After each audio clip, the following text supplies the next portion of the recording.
Hey everybody, we're back today again with a new project. I'm here with Randall Nelson. You know Randy from Sports Beat, and of course he has his own channel.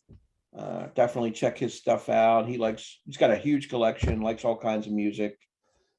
Deep collection back into the 50s, 60s. He can go through any kind of style that you want to talk about, all the way to the modern era. So definitely give him a look if you haven't. Most of my subscribers, of course, are subscribed to Randy, but if you're not, check him out. Today, the new project is we're going to take all the number one songs from each particular year from 1965 through 1975, 1 year at a time, and we're going to rank them. 1965 is where we're starting today.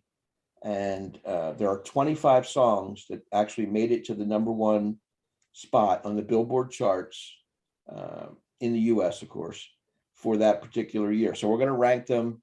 And we thought it'd be a fun project. And of course, 65 is loaded with Motown, British Invasion. I think I counted 12 British Invasion songs out of the 25. So it's top loaded there. You got 5 Motown songs and other pop tracks as well. So, Randy, great to have you with me. This is going to be a fun project. Did you find this difficult or easy or? It was kind of difficult when you got down to some of the best songs. I mean, I think there's like different tiers in this year. Yeah. And like I said, the 60s were just, when I was a kid, I kept my parents, I convinced them to get me this hits of the 60s, and quite a few of the songs from this year are on here. Cool. And I think there's actually only 2 songs I don't have in some form from these number one hits. But yeah, the 60s were some great times, and 65 was a great year with, like I said, all the British Invasion and the Motown stuff. Yeah, I think I might have all of these in some form on CD, because I have a lot of compilations and a lot of that Time Life put out a bunch of series years ago with every year in it, and a lot of these are covered in there. So, and of course you have the Beatles with 4 songs. We weren't going to give them away yet, but we're going to hit them up and see how we do. Hopefully we'll go ahead. I think the Wayne Fontana and the Freddie and the Dreamers are the only 2 songs I didn't have. Okay. Yeah, I had both of those on a Time Life compilation. I wouldn't have bought them otherwise for the artists that they were. The way we're going to do this is Randy's going to go first. He's going to do 25 through 21. Then I'll do 25 through 21. Then we're going to go in groups of 5 all the way down to 10. And then we're going to alternate back and forth till we reach the number one spot. So here we go. You're up 25 through 21. All right, like I said, I don't dislike any of these songs. But my number 25 is probably my least favorite, and it's a novelty tune as far as I'm concerned, and that's Herman's Hermits. I'm Henry VIII, I Am, which was like an old music hall song, which I guess in the U.S. would be called a vaudeville song. And they actually don't do any of the verses, even though they say second verse same as the first. They're just doing the chorus. They do the chorus 3 times, and that's the song. So. Yeah, they actually did this song at Ed Sullivan, but that's my number 25. Like I said, it's just kind of a novelty, and I don't even do any of the verses, which is kind of different. Okay, so that's number 25. Number 24 is the comedian Jerry Lewis, his son, and his band, Gary Lewis and the Playboys, This Diamond Ring, which I kind of like this song, and actually it was written by Al Cooper, was one of the writers on that, which started Blood, Sweat, and Tears, and although he left after the first album, but he wanted somebody like the Drifters to do it. So I think he was a little disappointed when it was Gary Lewis and the Playboys doing it. And supposedly, there's a rumor that it's the Wrecking Crew on the album, but Gary Lewis says no, it was his band. The Wrecking Crew just came in to do overdubs, but you can judge for yourself, I guess. But it does sound pretty good musically, I think. Yeah. My number 23 is another Herman song. Mrs. Brown, You've Got a Lovely Daughter, which I guess they never released the song in the UK because I guess it was from a TV show. And I guess people sang it at birthday parties, like Mrs. Jones, you've got a lovely daughter for their birthday and stuff like. So I guess they never thought it would do anything. So, but it mentioned '1 in the U.S. It's it's like the Herman's Hermits had the same amount of #1 hits as the Rolling Stones in '65, but who didn't have any? It's yeah. So yeah, that's my number 23. My number 22 is I'm Telling You Now by Freddie and the Dreamers. I don't know if anybody's ever seen them on a TV, but they have this thing they do where they kick their arm and their leg up at the same time as he's singing this kind of mellow song though. And it became a song. It was Freddy Garrity is the guy's name. And there's a dance called the Freddie, I guess, that did that. And he wasn't the best singer. It was, I kind of like, it's kind of got a Simple Mercy beat, but it's a pretty good song. But like I said, his antics, you either love him or hate him. Right.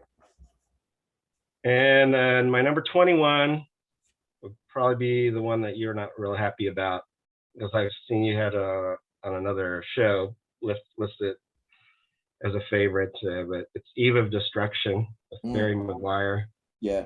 Who was the folk singer. He kind of a ragged voice, which kind of fit the song. And yeah, unfortunately, the topics he talks about in this song are pretty apropos today as well. And I guess later he became a converted Christian.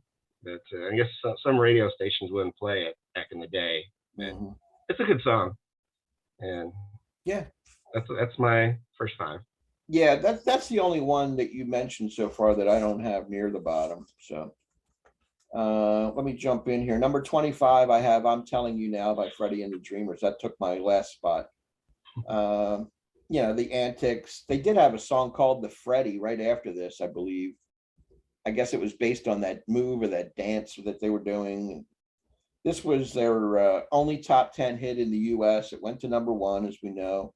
And he was known for clowning around and the antics. He had the horn rimmed glasses, Freddy Garrity, and they were part of the British invasion. They came over with a bunch of other bands and capitalized on the success of the Beatles and the Stones and so forth. So number 25, I'm Telling You Now. Number 24 is one you haven't mentioned. I put it pretty low considering I like the band, and that's Over and Over by Dave Clark 5.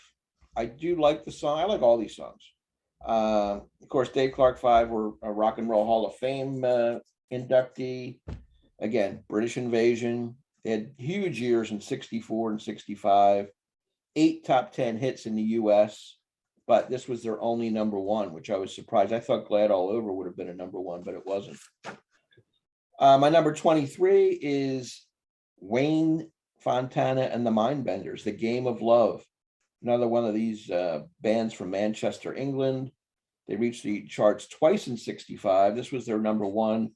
The other song they had was A Groovy Kind of Love, which is a slower paced song that reached #2. After that, they sort of faded from popularity. My number 22 and 21 are both of the Herman's Hermit songs that you mentioned. 22, I've got I'm Henry VIII, I Am. They really scored some heavy success. 7 top 10 hits in 1965 alone, 2 #1s. This one, of course, and the number 21 song I have, which is Mrs. Brown, You've Got a Lovely Daughter. You mentioned that as well. This one hit #1 for 3 weeks. And Peter Noon was sort of a teen heartthrob back in those days, the blonde-haired lead singer. So that closes out my first batch of songs. Yeah. At least Herman's Hermits made it in there somewhere. Yeah, they did. I was determined to put them near the bottom. Although I do like the songs, I have to admit they're catchy. Yeah. Well, my number 20 is the Dave Clark 5 song "Over and Over" that you talked about. Not a lot of bands are named after the drummer. No. And they were actually the first British invasion band to go to the U.S. and tour. But simple song. The drums are kind of the highlight of this thing, and it was actually an old song by Bobby Day, who did Rockin' Robin. I did it earlier. So that's on my number 20. My number 19 is another one you mentioned, Wayne Fontana and the Mindbenders, Game of Love. I guess Wayne Fontana was a guy named Glenn Ellis that supposedly quit mid-set on a concert and left, and two of the Mindbenders later formed 10cc. But Right. yeah, it's a simple song. Got a little groove going to it, but Yeah. the lyrics are a little simplistic, which I think hurt it. So, purpose of a man is to love a woman, and purpose of a woman is to love a man. Yeah. But, number 18 is the first of 3 songs by the Supremes. It's I Hear a Symphony. Holland Dozier Holland, got a sweet vocal by Diana Ross. And the singer's in like a happy place, and got the strings, the horns, and piano. And of course, with the Supremes, there's a lot of babies with the Flo and Mary in the background. But that's my number 18. My number 17 is Downtown, Atula Clark. I really like this song. Something I kind of think maybe I should have moved it up. Yeah. Because it's one of those British pop songs with they had like Lulu, and then you had like Dusty Springfield, although she was a little more soulful. Right. But and I think even Phil Spector might be a little jealous of when the 40-piece orchestra comes in. I always, when I think of this song now, I think of the Springsteen song, Dancing in the Dark. I know there's something happening somewhere. I just know that there is. And yeah, Petula says it's downtown. That's where all the action is. But I like 17 and 16 is Hang On Sloopy by the McCoys, which is kind of a garagey pop song with, and I guess the group is named the McCoys after a song by the Ventures, the McCoy instrumental. And at first the group was called, well, then they changed their name to Rick and the Raiders, but people thought that they would get confused with Paul Revere and the Raiders. So yeah, they changed their name back to the McCoys, did this song with 2 of the guys from the Strangeloves produced it. The guy, Strangeloves were the song that had I Want Candy, had the hit with I Want Candy. But anyway, that's my number 16, Hang On Sloopy. I think it's a really good song. Maybe I should have had it higher. Yeah. It's weird. Some of those songs we have in the same order. Yeah, I'm recap their songs again, because I think I might have skipped, you might have skipped one. You had at 20. At 20, Over and Over, right? Dave Clark 5, 19, The Game of Love. Okay. 18, I Hear a Symphony, The Supremes. 17, Downtown, Petula Clark. 16, Hang On, Sloopy. You're right. Okay. It's weird. We have 17 and 16 exactly the same, but I'll get to that. Number 20, I Hear a Symphony. That's my least favorite of those Supremes hits they had, especially in this year. There's 6 number 1 in 2 years. They had a 2-year run in 64 and 65. Just a machine putting out songs that went to the top of the charts. Motown was huge in those days. Holland Dozier Holland, you mentioned, great songwriters. So that was my least favorite of the 3 Supremes tunes that made the number 1 spot on this particular year. My next one is 19, Back in My Arms Again, another Supreme song. Their 5th consecutive number 1, again written by Holland Dozier Holland. Just a band that was on fire, or a group of singers that were on fire. They could do no wrong. And I love all the songs, but you have to rank these accordingly. 18 might be a little surprised because it's one you mentioned back a ways, and I do like it. Gary Lewis and the Playboys, This Diamond Ring. You mentioned Jerry Lewis's, the comedian Jerry Lewis's son. I read also, which I didn't know until the research here, Leon Russell was on keyboard on this song, which really threw me. And it was written by Al Cooper. You mentioned Blood, Sweat, and Tears. He's involved with Bob Dylan, He was involved with Leonard Skinner in the 70s. So Al Cooper has a lot of influence over a lot of people, and he's on this record as well. Another band, Gary Lewis and the Playboys that you mentioned, did they really play their own instruments? Was the Wrecking Crew brought in? Don't know. You have to take one word over the other, I guess. They had 7 straight top 10 hits, and this is the only one that made it to #1. I don't think I could name you another Gary Lewis and the Playboys song. Maybe I could. I couldn't. This is obviously the one that stands out. 17, my 17 as well, and yours, Downtown by Petula Clark. Sometimes called the First Lady of the British Invasion. She actually started out as a child entertainer during World War II on the BBC radio. She was an international star. She recorded in French, German, Spanish, Italian. Big name back then. And of course, number 16 is Hang On Sloopy by the McCoys, a fun song. Rick Derringer, who would later have a solo career, kind of a garage band sound, Hang On Sloopy. Originally recorded in '64 by a band called The Vibrations. It only made it to number 26. And these guys got a hold of it, re-recorded it, of course, and it hit the top of the charts. It's a cool song. So that takes care of my 16. And actually, the 2 guys from the Strangeloves that produced it, they actually released it later too. Hang On Sloopy, their version. Yeah, cool. But well, my number 15 is the other Supremes, the second Supreme song, Back in My Arms Again, which was the last of the #1 hits. They have 5 in a row, and then the next one wasn't. Right. But Holland Dozier Holland, I love the trumpet blasts and the sax and the xylophone on here. But the thing that I really like about this song is where she kind of, she talks about her friends have told her this and she shouldn't have listened to them. And then she disses the 2 other Supremes in the song. She goes, Mary, she can't totally, or she can't really, what is this? Mary can't tell me what to do when she lost her love so true. And then she says, Flo doesn't know because the boy she loves is a Romeo. That's right. I thought that was kind of cool. That's cool.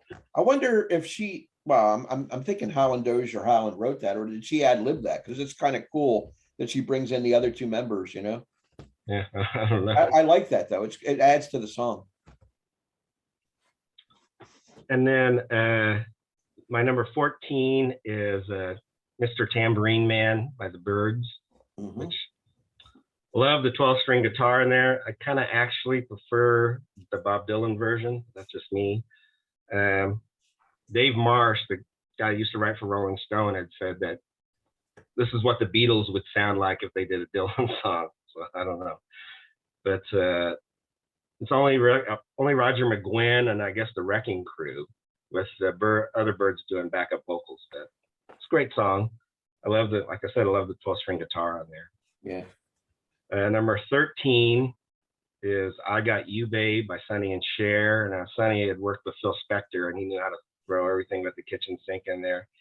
Now, when you think about that song, you think of Groundhog Day as That's right. Every day he'd wake up, and it has to be a song that that's going to be a little schmaltzy, but one that you wouldn't get tired of hearing. And I think that's kind of what I Got You Babe is. I mean, it's got the beautiful vocals by Cher, and of course Sonny's voice isn't the greatest, but I think it meshes together pretty well. And so that's my 13. My number 12 is my first Beatles song on here is 8 Days a Week. It's kind of unique as it opens up, as it's like fades up with all the instruments, which I thought was kind of a neat thing to do. I guess John Lennon was not a huge fan of the song, but I like the guitar stabs in there. The Beatles were expert at doing these kind of cool love songs. Yeah. And that's number 12. My number 11 is Help Me Rhonda by the Beach Boys. And it's got that pulsing piano and a great piano break. But the thing, when I was researching this, I didn't know this because I don't have the album, the Beach Boys Today. But supposedly on the album, Brian Wilson is doing the singing. But when they released it as a single, they put Al Jardine on the 45. Of according to what I read, but I don't have the album to compare it.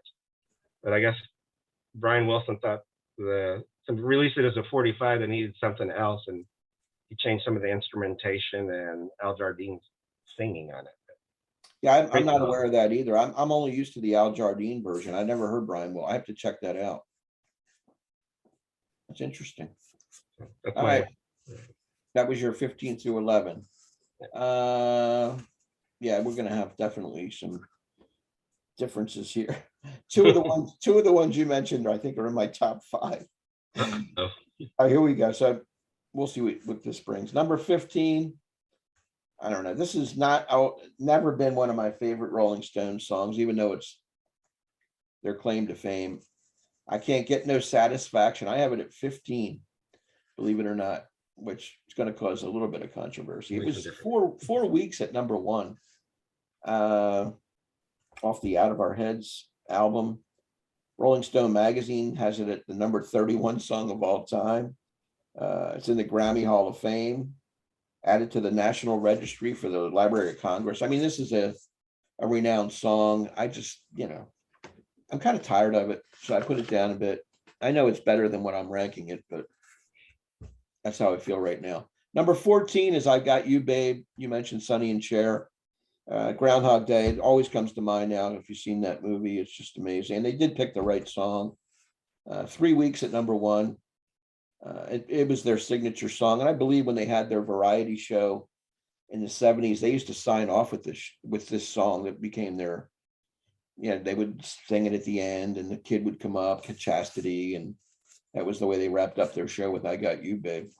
Sonny Bono wrote it. Number 13 is Stop in the Name of Love, a really terrific Supreme song. My favorite of theirs from that year, but I like 12 songs just a tad better. So that's 13. Number 12, you mentioned Help Me Rhonda. I like it. I like the Al Jardine vocal that I'm used to on the single. I don't know the album version because I don't have that Today album either. This was their second number 1 hit in the US after I Get Around, which came out in 64. Really probably one of my top 10 Beach Boys songs, Help Me Rhonda. I always liked it. And number 11, another Rolling Stones song that just missed my top 10, Get Off My Cloud, follow up to Satisfaction. This was a reaction to their sudden massive popularity. Somebody, hey, you get off of my cloud, just back off, give me some space, that type of thing. So that wraps up my 15 through 11. Now we're going to get into the top 10. And we're just going to take them one at a time and see how we stack up here. So you're up with 10. Well, we both have the same Supreme song as our favorite, which was Stop in the Name of Love. I got it at number 10. I love the backing vocals. I go, think it over. Yeah, it's cool. The song. Got James Jamerson on bass. I love the bass part in that. Mm-hmm. And it seems like with Motown, you got to have some tambourine. There's a lot of tambourine going on in that song. But yeah, just probably my favorite of those 3 Supreme song at number 10. Yeah. My number 10 is one that you mentioned a ways back. It's the Eve of Destruction, the Barry Mcguire protest song. Came out. It's sort of a folk rock staple.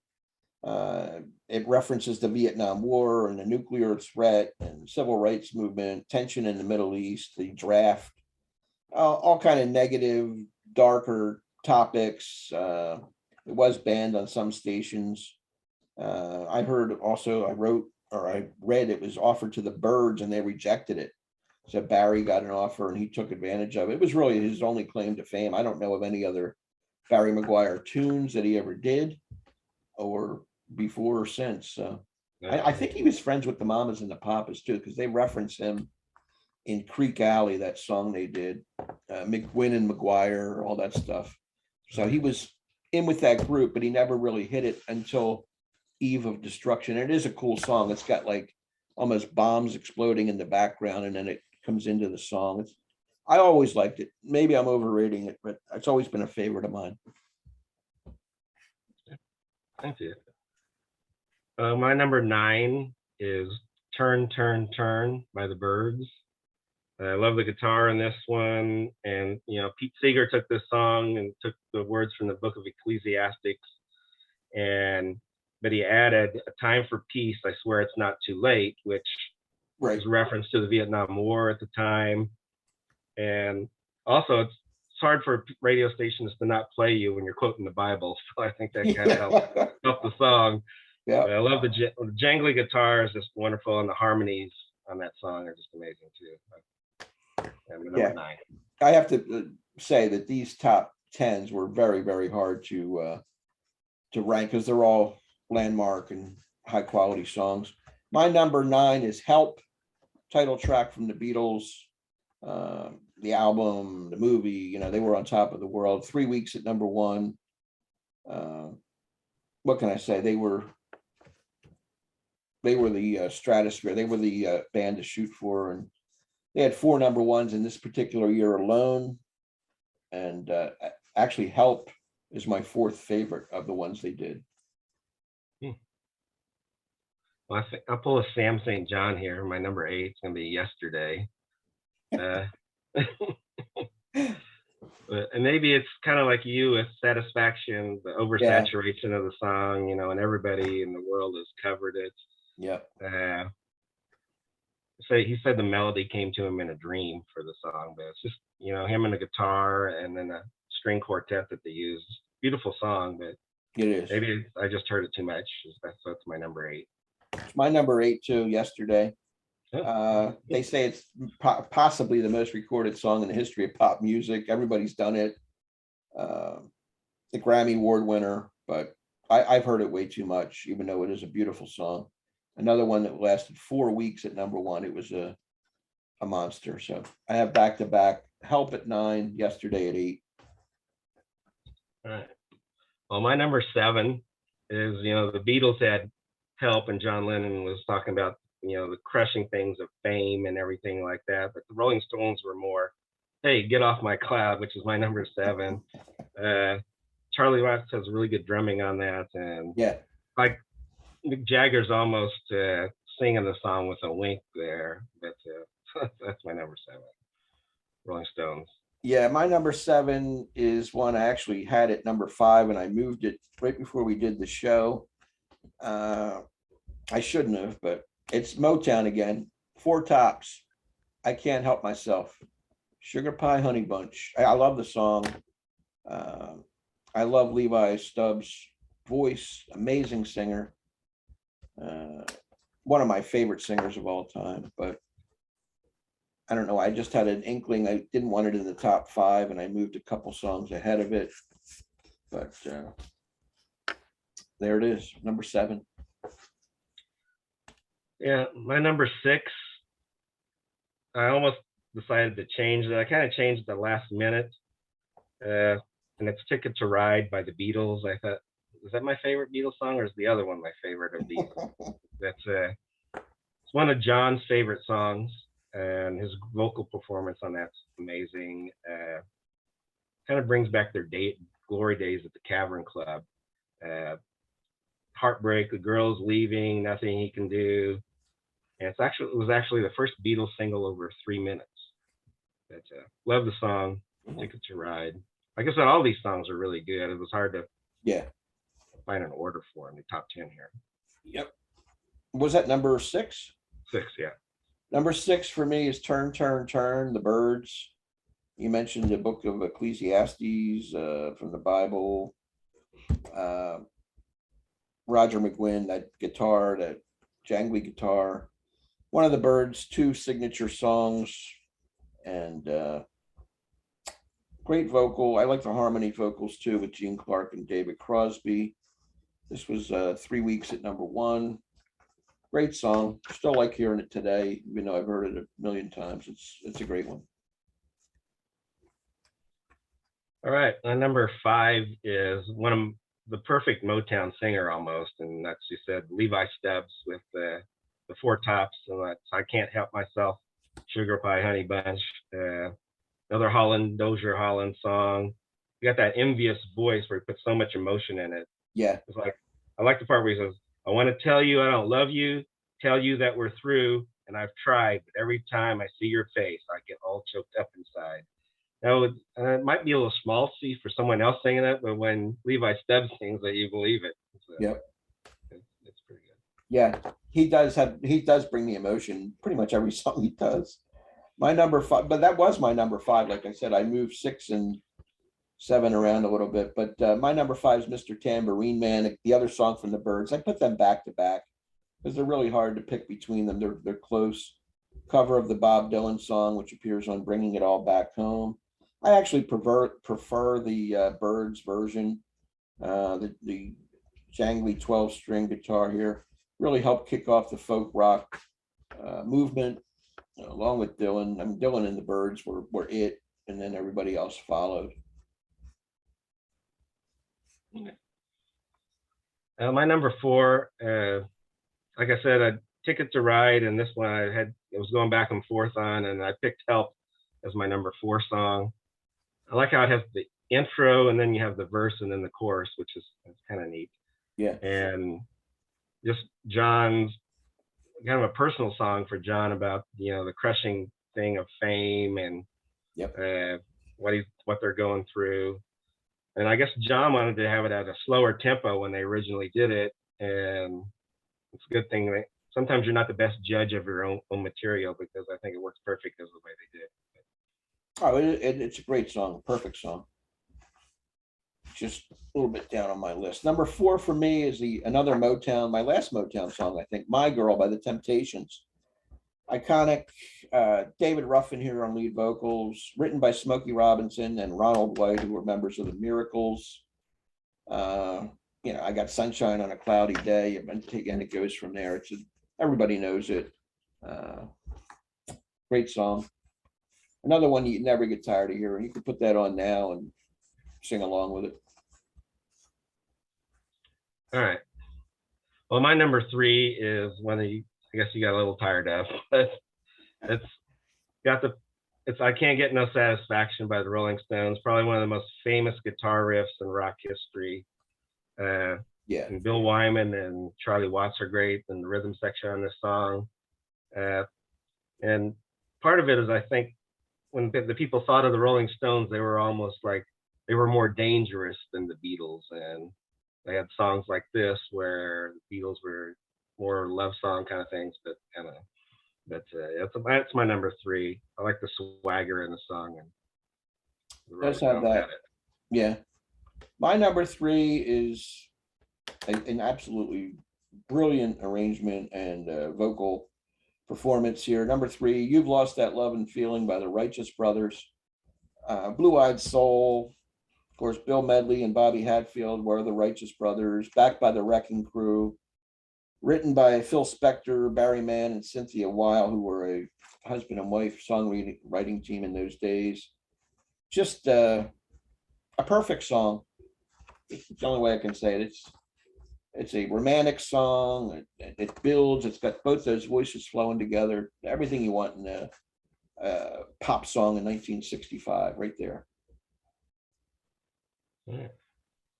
That was number 3 for you? Yeah. Right, okay. My number 2 is My Girl by the Temptations. Great melody. Love the bass and guitar. It's especially James Jamerson when you have that. Dun, dun, dun, it's perfect. Yep. It's like perfectly arranged, and like you said, you can never get tired of listening to this song. It's just amazing. And so that's my number 2, My Girl, the Temptations, and love the David Ruffin vocal. Yeah, David Ruffin's another one of these great singers from the Motown factory, I suppose. They're all great. Marvin Gaye's great. David Ruffin's great. Levi Stubbs, Diana Ross. You can go right through them. They all have fantastic lead singers. My number 2 is a Beatles song, 8 Days a Week. I like that intro where it sort of builds up.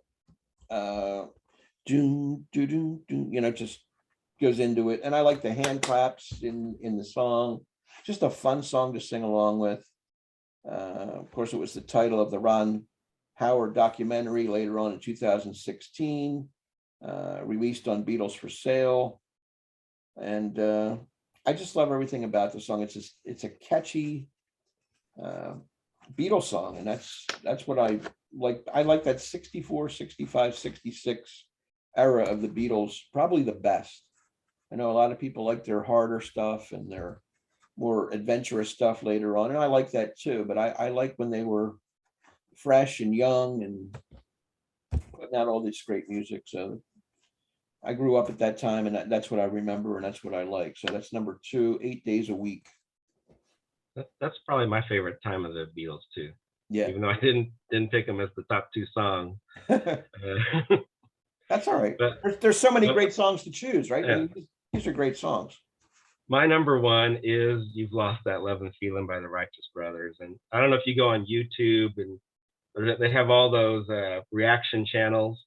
Yes. This has got to be the most reacted to song of any song Yeah. on those reaction channels. But and I like if I can just see someone hearing the song for the first time, they would almost think that they had it on the wrong speed, because Bill Medley starts out, "You never could." Right. And I love the call and response at the end. Yeah. And you hear Yeah. the 2 different voices come in. I just think it's an amazing song. Maybe Phil Spector's best wall of sound song. Yeah. It throws everything but the kitchen sink in it, and it's just, to me, it's an amazing song. I agree. It's a perfect song, and if it wasn't for the Beatles, it would have been my number 1. But I have "Ticket to Ride" at number 1. Just the harmonies alone on this song place it there. I think I'm going to be sad. I think it's today, and they just move in. The girl that's driving me mad is going, oh, she's got. They just transition so well. It's beautiful. Perfect pop song. I can't believe it was only number 1 for 1 week. I thought that would have been one that was more dominant, like some of these others that we have in here. Some of them were 4 weeks, a whole month at number 1. Satisfaction's 1, Yesterday's 1. Help was 3 weeks. I mean, just a great song, and I had to put it number 1. Technically, I think "You've Lost That Feeling" may hold up better, but and I do watch those reaction shows where people are saying at least that they've heard it for the first time, and they're blown away by it every time, because the call and response at the end where they're going, baby, baby, and they're back and forth. It's just the high voice, the low voice. It works. Absolutely works. So that's our top 25 for this particular year. Again, number 1 songs. We didn't treat anything else except number 1s. Now we're going to add a little addendum to this, where we're each going to have honorable mentions. We're going to pick 5 of songs that didn't make the number 1 position, but we still want to give a little shout out to. We each pick 5. It could be any. They had to have charted in the top 100, of course, but they never reached number 1. So you want to go 5 at a time, or you want to do them 1 at a piece? What do you want to do? I don't care. Give me your 5, and then I'll give you my 5. All right. Well, my first one was, I can't believe this wasn't a huge hit, and that's The Miracles, "Tracks of My Tears." It made it to number 16. I go, I know. That's hard to believe. Yep. That was before they were called Smokey Robinson. Right. They were just The Miracles at that time. My number 2, or my second one, is "Like a Rolling Stone," maybe the greatest rock song ever, but it only made it to number 2 on the charts. According to the Rolling Stone, I think at one time they had it at number 1, but they changed those things. Another one was "Positively 4th Street" by Bob Dylan. It only made it to number 7, probably the best put down song of all time. Then I had "King of the Road" by Roger Miller. I just love that song. I saw that went to number 1 in England, but in the US it only made it to number 4. And then the last one was, I gotta have a Who song on there, "I Can't Explain," which only made it to number 93. Oh, well, those are great choices. And you're not going to believe it, but I have 4 of those 5 on my list. And I don't know if you can read that, probably not, but I have "Like a Rolling Stone," which was number 2.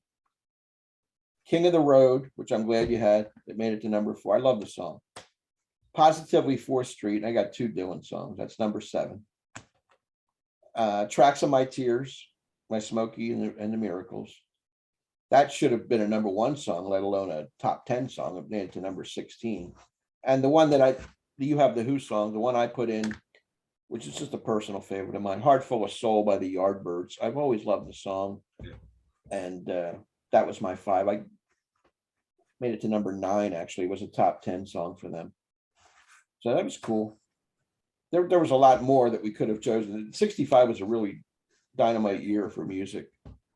It was. I mean, you have some schlock in there too, and some novelty stuff and some fluff and this and that. But for the most part, it really, really strong year.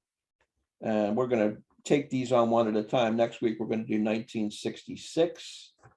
We're going to go up till 75, because after that, it becomes more of an album thing, and disco and new wave and punk and all that stuff comes into play. So we're going to concentrate on the era that was dominated by singles for the most part. I mean, the 70s not so much, but we want to do a 10-year span here, 65 to 75. So that's the project. I hope you enjoyed. I want to thank Randy for being my guest.